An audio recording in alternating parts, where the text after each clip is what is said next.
So in this section, we are going to be talking about what is Bitcoin, what is Ethereum, what are altcoins, okay? Because this is going to make this a lot simpler in your mind, exactly what these things are and why they're valuable.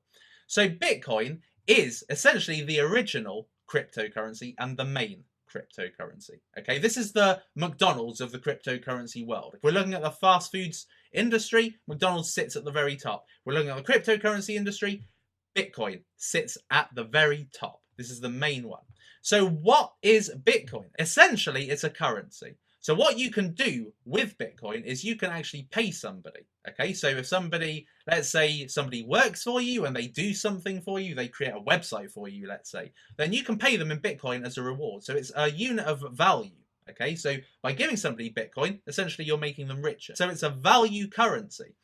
Okay, but it's also a buying currency. With Bitcoin, what you can do is you can buy other altcoins. Okay, so you can't just use your money which is called fiat money. Okay, so if you have dollars, pounds, yen, rupees, whatever your currency is, lira, whatever, pesetas, whatever, euros, doesn't matter what it is, that is classed as fiat currency. And you can't traditionally buy a cryptocurrency, any cryptocurrency, let's say something like Ripple or something like Dash or something like Digibyte, you can't buy that with fiat currency.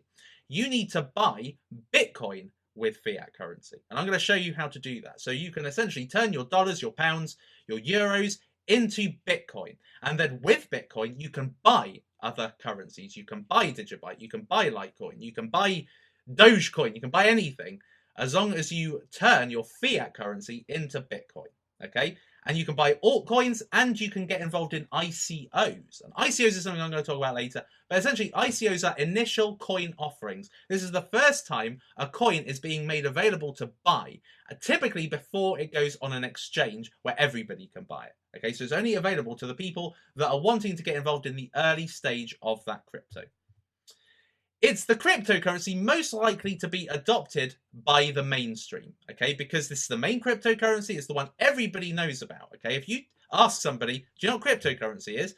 9 out of 10 times, or maybe nowadays 5 out of 10 times, they'll say no.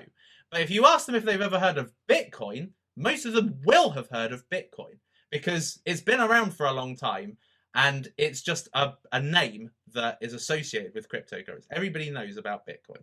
So therefore, it's the one most likely to be adopted by the mainstream because it's got the record, it's been around for a long time, and it only ever increases in value, whereas everything else tends to go up and down like the average person's pants, okay? So anyway, so it's the most likely to be adopted by mainstream. If Amazon were looking to incorporate cryptocurrency into a method of payment, they'd probably use Bitcoin. Same for Apple, same for Google, same for a lot of the retailers as well. If they were going to implement cryptocurrency, Bitcoin would be where they would choose. That's what gives it a lot of value.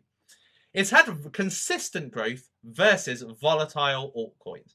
Altcoins, as you're going to come to realize in this course, are very volatile. They go up very quickly. They can go down very quickly. Okay? Whereas Bitcoin has had a trajectory of just going up, up, up, up, up, up. Okay? Even though sometimes it goes down, it then goes above where it was previously. And it's been consistently growing. Even in the last 3 months, about 4 or 5 months ago, Bitcoin was worth $2,000. And now it's worth nearly $7,000. It's worth $6,500. So it's been consistently growing, and that comes with the name. It comes with the fact it's probably the less riskiest cryptocurrency, and it's the one that people can depend on, and people use as essentially a super savings account. Now, basically, Bitcoin gets forked. Okay, so the blockchain gets forked. It gets split into another chain, right? And when that happens, essentially, it's to make Bitcoin operate better or to make a different version of Bitcoin, okay? And that normally adds value to Bitcoin because on the run up to a fork, when the Bitcoin blockchain gets forked, what tends to happen is people tend to put a lot of money into Bitcoin because as a reward for holding Bitcoin at the time of the fork, typically most wallets and most exchanges give you the equivalent amount of the new Bitcoin to the amount of old Bitcoin that you hold. So if you hold some original Bitcoin, if you hold 10 Bitcoin, which is worth about $65,000 right now, if you hold 10 Bitcoin, then they will give you 10 of the forked Bitcoin. So the recent forks have been Bitcoin Cash and Bitcoin Gold, and there's going to be Bitcoin SegWit 2X coming in a few weeks' time. By the time you watch this, probably already happened. So, you know, every time Bitcoin is going to be forked, free money is given out to Bitcoin holders. That's why future forks always increase value. So over time, there's going to be more forks happening in the Bitcoin blockchain, and there's going to be more value released as a result of that. So that is Bitcoin.